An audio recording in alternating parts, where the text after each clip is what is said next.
Hi, I'm Michael. I'm a trader by day, improv artist by night, mental health survivor, pawn shop owner, terrible stand-up comedian, and I'm a TV host and your host right now for what we call the Second Scene podcast.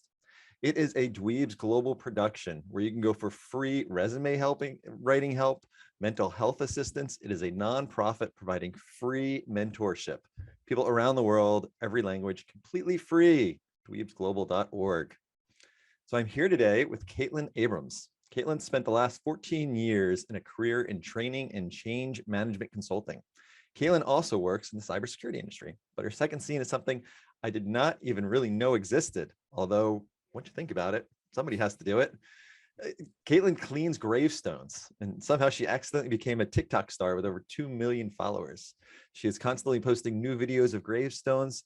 She is cleaning while giving a well thought out and researched history on the person, which I found to be like a beautiful tribute to the people that lie beneath. So I think I went into this ready to interview you being like, what is that craziness that she does? But then I watched him and it's really like touching. It's like a touching tribute you do. It's nice. It's really nice. Well, thank you. Thank you very much.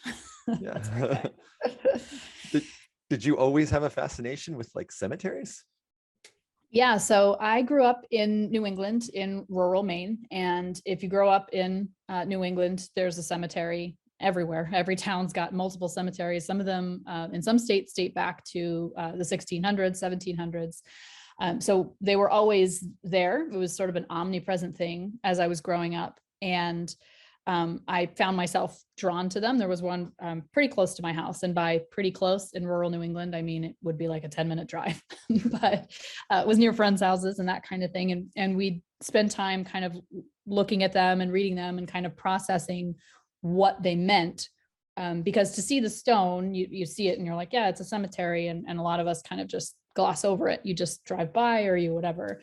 But when you sit there and you actually read it and you kind of take in what it means, then it kind of opens up this understanding in your mind that you didn't necessarily have. It kind of deepens your understanding, deepens your connection to that sort of broader human history and experience. So I remember there was one grave in this cemetery that was for like a 3-month-old baby, and which is, those are everywhere in these old graveyards. And I remember it kind of like, something kind of clicking into place, realizing that like that could happen and that did happen and that does happen. And I remember being really focused in particular on that grave, even just as a kid. And then when I was 9 years old, I lost my best friend to leukemia. And I myself had cancer when I was 4 or 5 years old.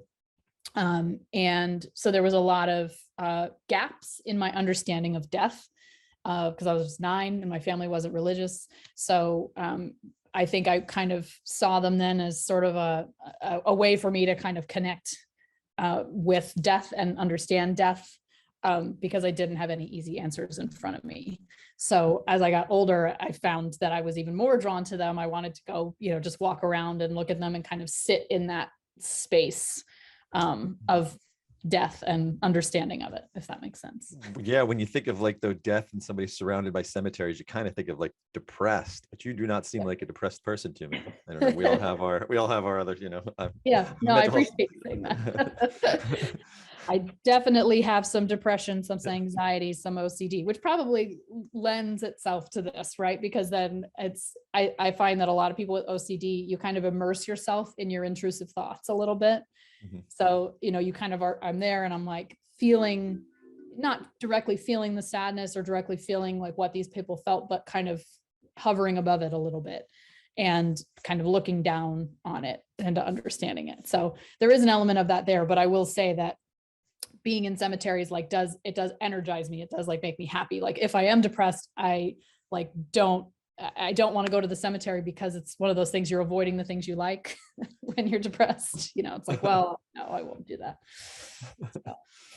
Got you. I have OCD of the mind as well. I think that's what you were saying. It's a lot of rumination, a lot of just going over and over things in your mind and yes. And picturing awful things and, not knowing what to do with it. I was just in the car dropping off my kids And I had one of those things where I pictured something like awful happening. And, I don't know if you do this with OCD, but you kind of like do that little tick where you're like, nope, nope, like you're trying to like get it out of your head. Cause you're like, I can't think about that right now.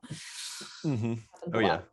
Labeling. I've learned to label and then put it in my trash can or in a mailbox I'll open later. I don't know. I have my therapist has really been working on me. So you've always been into grave. What got you cleaning the first gravestone that you ever cleaned? So I'm a volunteer for the website Find a Grave. And if you don't know what Find a Grave is, I always call it social media for cemeteries. It's all volunteer driven. So people go into their local cemeteries, take pictures of the graves, upload photos, and can upload any information on the stones. And anyone can do it. So if you were looking at your family history and you found a death notice that said, your great-great-great-grandfather was buried in X cemetery, you could go to Find a Grave and see if someone's uploaded a picture of his grave or any of his information. And if they haven't, you can do it. You can say, hey, I know he's there. This is what his death record says. He's in this cemetery. And then you can send a request to volunteers in that area to come take a picture of the grave for you. So I did that I had some ancestors that were buried in New Jersey, and my dad didn't know where, no one knew where. I finally narrowed it down, but no one had taken a picture. So I sent a request, someone went out there and got a picture of it for me. So I received a request for someone that lived out in Iowa. She had an ancestor that lived in Vermont and that was buried there. And she's like, I need to find the stone. And so I went out and found it. And it was just covered in lichen, like you couldn't really read it. I actually had to trace the letters to see, like, is this the right person? And it was. And so this woman asked me, like, would you clean it? And this was January. And I'd kind of known about grave cleaning sort of tangentially. I knew it existed. But I kind of was like, I don't know that I can do that. And she asked if I would. So I was like, all right, it's January. I knew I couldn't clean in the winter because of the cold temperatures. So I essentially just spent 5 months researching. And I contacted the Vermont Old Cemetery Association, who does this kind of thing. I got involved with them. I now write for their newsletter, and I'm their rep for my county. And then you found your calling. I know. And I also just, dug into like online research and figured out like methods. I gathered all my tools. And then in May of 2020, I went out and actually cleaned the grave. And I had cleaned another one as well. I started getting permission in different cemeteries, but obviously May 2020, there was something going on that we're not dealing with anymore, a worldwide thing. We're not dealing with it. It's fine.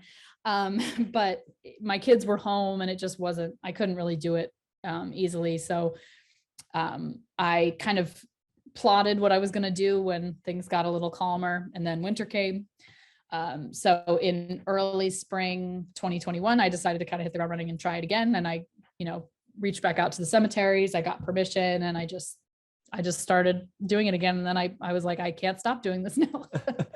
So. What goes into cleaning a gravestone? How do you do that without damaging it? So that's a really good question. So the first thing, we say is, you need to get permission, because the laws around it really vary by state, and certainly I'm sure by country too.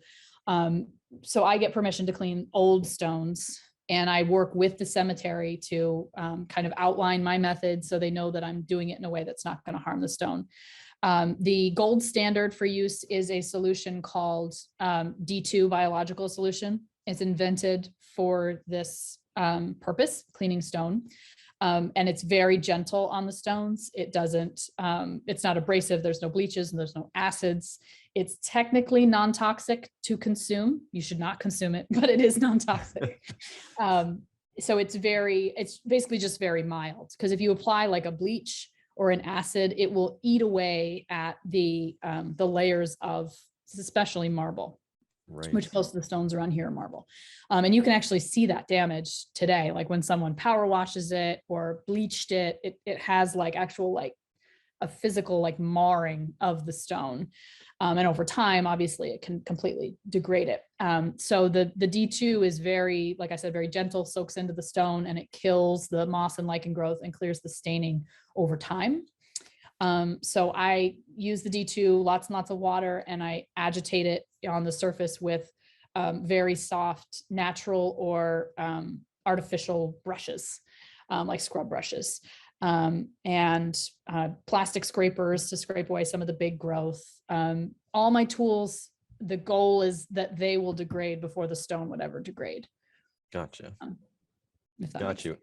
Yeah, no, it makes sense. It makes sense. I'd imagine you come across some stones that are just so fragile because they've been there for so long that Yeah, and it's actually really interesting. I saw one in this one cemetery in Paulet, Vermont, which is about 20 minutes from here. And it actually it was in pieces. And clearly this was a very old repair job, but it was clearly a custom made iron like hook thing that was holding these three pieces together completely in opposition to physics, it looked like. But there's a lot of those where, people were trying to repair or that have long gone. Marble in particular tends to delaminate because it almost is in like sheets. So eventually the sheets will kind of like start to come off. So when I come across the really, really, rough ones, you can just spray the D2 and not scrub, and it will do a lot of the work. So if it's something that I don't want to mess with, I don't want to cause any more damage, I'll just spray the D2 and walk away. And I can see a really big improvement even with just doing that. Got you. Are you mainly cleaning stones if people request you to clean, or you're just finding older stones to? So the cemeteries, when I get permission, usually give me more or less carte blanche to pick which stones I want to do, as long as they are older stones. Once you get into more recent stones, you need to get family permission. And my sort of rule of thumb is that I don't clean the stone of anyone who could be feasibly remembered by someone who is currently alive. Because, you run into a lot of issues with that, right? Like you can search someone's life, but you don't know about some of the more maybe awful aspects of their personality, or maybe they didn't want their stone cleaned or whatever. Right. So I kind of stick to late 1700s is like the earliest you'll see in Vermont, and then mostly 1800s and some early 1900s. Okay, so these cemeteries must be like free cleanup. Sure. Basically one of them, they all are like, because cemeteries don't make a lot of money, especially if they're not like a historic cemetery. So there's one in Massachusetts, it might be Mount Auburn or something, and they've got some crazy endowment. They've got a ton of money because there's a lot of rich, mostly white men buried there. But these smaller ones, they don't make a lot of money. And I think people are surprised by that because funerals are so expensive. But very little of it goes to the cemetery. So this one cemetery I clean in, they get like, it's something like $600 or $700 for a person getting buried there. And that's it. And then all the board of directors, the woman that I talked to, she's like a volunteer. She's just retired. Like, and she's there all the time, like managing, where is this person going to be buried? Someone says, is there any room in the plot? She has to go back and look at the records and see who's buried where, so they can put someone there. Excuse me. Well, it's a horrible business plan because you don't have like repeat customers. It's not a service business. You don't have a lot of revolving door. No. But I mean, and a lot of the stones you can just like walk out and see are degrading, but it's like it costs money and it takes time to get them all righted and all that. So if someone can do it as a volunteer activity and the cemetery is amicable to that, then they get a lot out of it. Right. So you'll find a gravestone and then look the person up before you clean it, or do you clean it and then go do your research and then? It depends on the cemetery, and it also depends on where I am. I don't have cell reception in a lot of places here in Vermont. So sometimes I can't look them up beforehand. It's just, I'll clean it and then I'll do it when I get home. For the one cemetery that I clean in a lot, their cemetery records are actually online. Someone put them online. So I might go look up like cause of death to see if I can, kind of piece together this story before I actually clean it. So it really just depends. And also like in Vermont, a lot of the vital records are online. So I can search that too, if I've got the cell reception. It really, I guess it just varies. If I can access the information beforehand, I will try. But when I sort of start to tease it out and pull out more information once I'm sitting at home and can kind of start to map it out. Got you. I don't know if it was the ones that I watched, but the handful that I was seeing the past couple of days, I was surprised with how young the people were. You know, they were 20, 22, 23, and so many that passed away from TV, or I guess you call it Consumption. consumption. I had never heard that before. Yeah. It's crazy. I think it really does bring to light in a way how difficult life was at this time. I think we as people, and I think this is something that humans have done forever, that we tend to have nostalgia for these time periods that we didn't actually live through. It's like, oh, the Victorian era, it's a lot of pretty art and a lot of like nice things and cool clothes or whatever. But realizing these people were every day like battling the world and battling infectious diseases and accidents and you know, all these awful things that now are mostly an inconvenience to us. You know, it's like, oh, it's, you know, I knew somebody recently whose kid had like hand, foot, and mouth and scarlet fever. And she's like, what? Who still gets scarlet fever? So You gave it to him from the cemetery. I know. And people do ask that. They're like, can you get sick from it? And I'm like, no. They're pretty far down there. I don't think any of that lasts. It doesn't look like and there's not much left. Yeah, and they all married so young, died at 21, but already married and had a kid in Austin. And yeah, I mean, you think about like life then, especially for women, it's like now, you know, you're old enough, you got to go get married, you got to go start doing this. But a lot of times people will tell me they expect that people got married a lot younger. I think people think like, oh, they're at 15, 16, they were married, right? But really it is, you know, 18, 19, 20, which to us is still very young, you know, but because just life is very different now. But yeah, it was pretty much like you got to live a life, you got to get out there and procreate and, you know, get married, do the thing you're supposed to do. Well, you married your high school sweetheart, right? I did. Oh. We've been together for almost 20 years. Wow. See, I can't imagine that. I think that would have been the worst decision I ever made. That's what She's a wonderful person. Don't get me wrong. If you're watching, you are wonderful. I'm sure you feel the same way. It's so funny that you say that, because we got told that a lot. And I am typically like, I totally get now that I'm an adult why people thought that, like why people were like, okay, sure, buddy.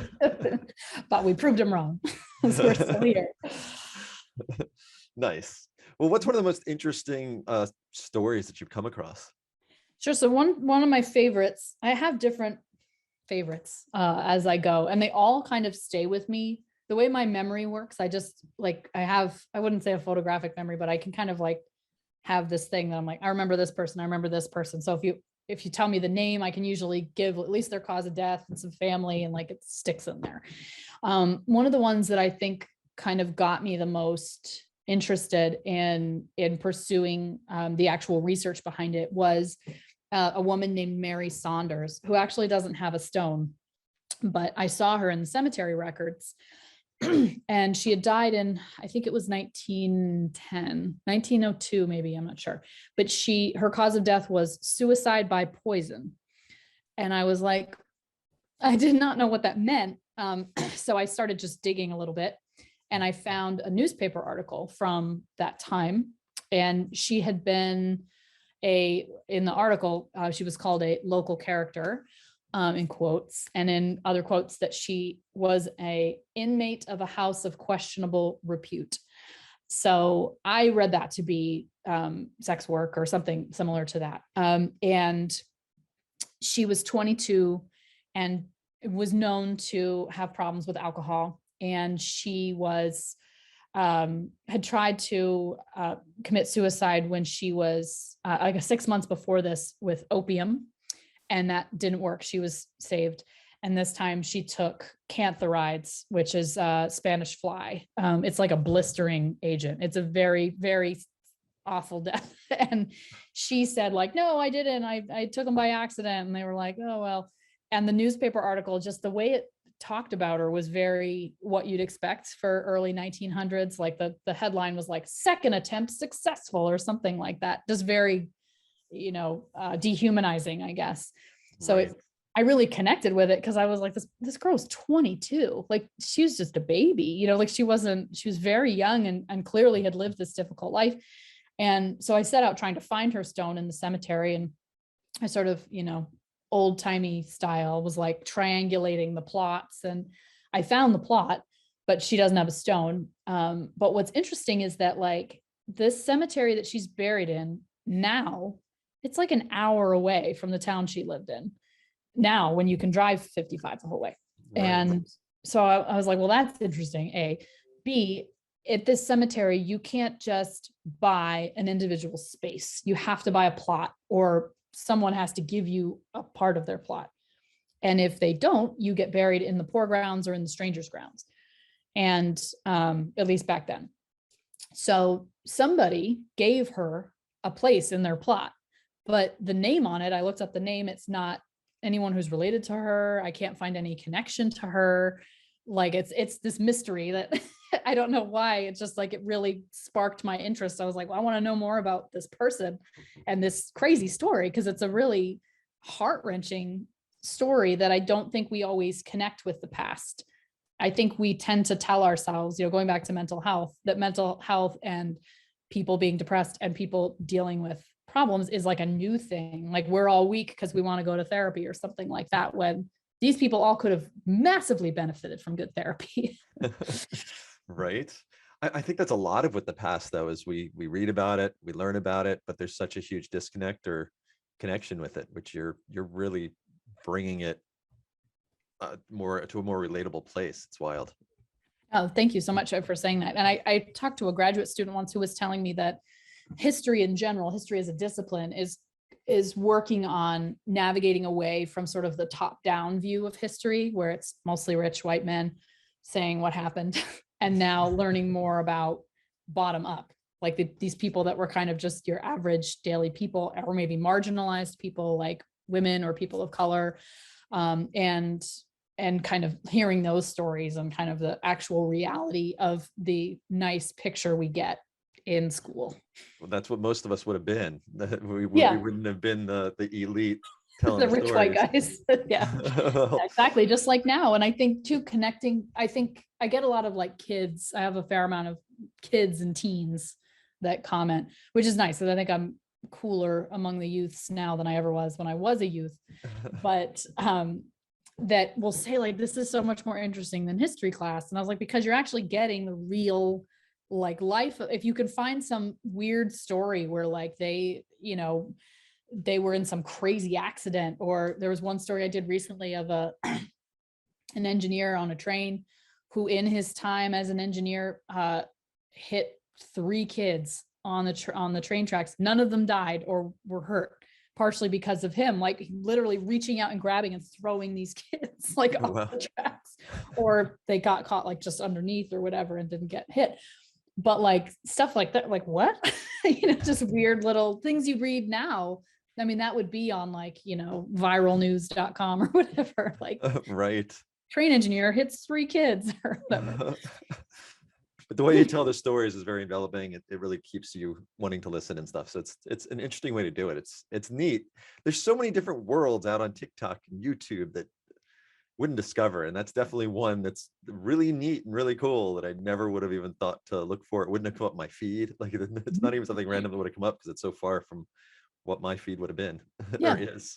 Yeah. Hashtag grave talk is what our little section. And it's interesting. You see like the different types of people, like there's quite a few men that I talk to that do it. And like, I find that the men tend to focus on like veteran stones. A lot of the men are veterans in general, so that they're sharing more of like a veteran kind of side of it.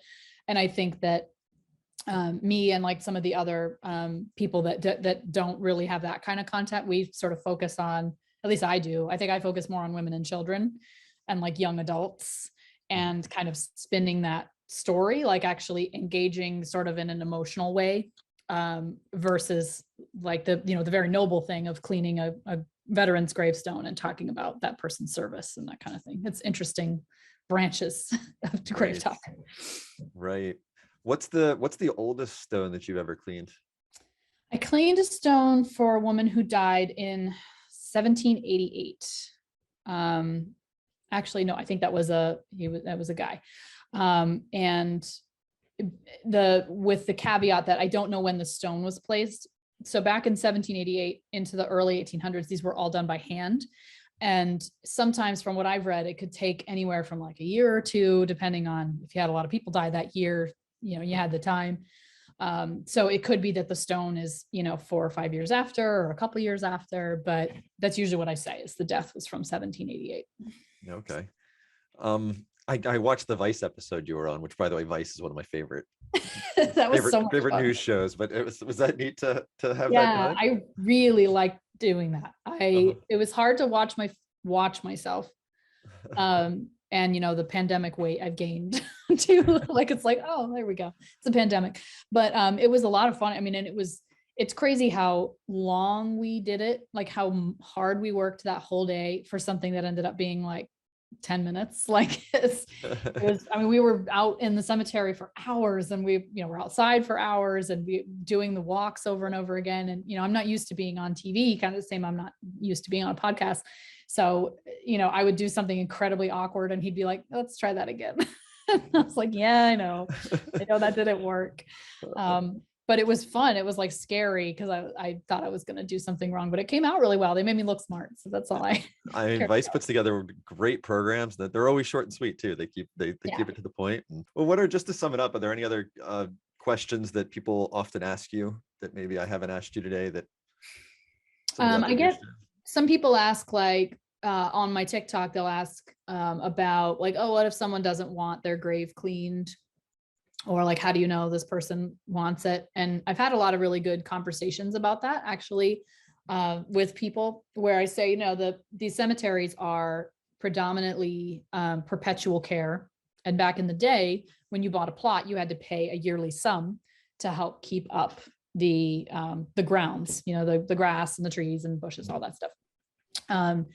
And I operate under the expectation that somebody who had a very expensive marble stone placed would want that kept clean to the extent that was possible. Mm-hmm. And, the other thing that I think is really interesting is that, the patina that we see on graves, that kind of gray look on marble, we think like, oh, it's because it's so old or whatever. A lot of that gray is caused by acid rain, which the people that were putting these stones wouldn't have foreseen because it was caused by their actions and sort of, whatever. Right. It was a knock-on effect where it just kept polluting and still do. And so they wouldn't have seen them like gray. They would have been like, yeah, they're going to get covered in moss and lichen, but they stay white more or less. But it's an interesting discussion to be had of permanence and all this. Cause I think now we kind of think, well, let's return it to the earth. Like, let's all that. But for a lot of these people, you have to remember they didn't have cameras, most of them, especially in rural areas. They had very little concrete things to kind of draw them back into these memories. Mm-hmm. And so I can kind of see this as like a place that people would have wanted to come and like be there and be with this physical representation of this life that was led. And I really hope that the work that I'm doing helps bring that out a little bit more, like just a little moment in time where we're thinking about this one person. And I get comments sometimes from parents of children who have died, who say like, this means a lot. It would mean a lot if in 100 some odd years, somebody's saying my kid's name or talking about the grief that I underwent when I lost my kid or something like that, which certainly isn't giving myself any importance that isn't there, or giving myself like, I bring those stories because, all I do is just put words to them. But I think we all need to like connect with death in that way and kind of become more, I guess, comfortable with it as something that we live with, if that makes sense. That was a big rant. No, it does. And I mean, what you are doing, I think is a beautiful thing. So thank you for doing it. It's really neat. So you have a fan over here. So. Oh, well, thank you. Anytime you want to come to Vermont and clean graves, let me know. I will let you know. Where can people find you? So I'm on TikTok with Manic Pixie Mom. I know that username doesn't make a ton of sense, but I picked it and now I have too many followers. I can't change it. So I'm also on Instagram with the name, again, because I'm hilarious, Stoned in New England. Okay. And my managers were like, we need to work on getting like a cohesive brand. I'm like, well, Yes. but those are the main places that I am. On Instagram. I usually, it's obviously more of a picture photograph medium, but I try to share across the two. Okay. And I think that's pretty much it for my Okay, social media presence. Well, we will put the links underneath the videos and the podcasts. So please, everyone visit it, subscribe. Also, please subscribe to this podcast. Hit like, hit subscribe, whatever it is, whatever the button is, please hit it. So thank you again so much for being here with me today. This has been super interesting and fun. I've really enjoyed our conversation. Awesome. Awesome. Well, again, this has been a Dweebs Global production. That's why we do this podcast. They give free mentorship help around the world, anything from resume writing to mental health and whatever's in between. Dweebsglobal.org. It's a nonprofit and it is completely free. So we'll see y'all here next week.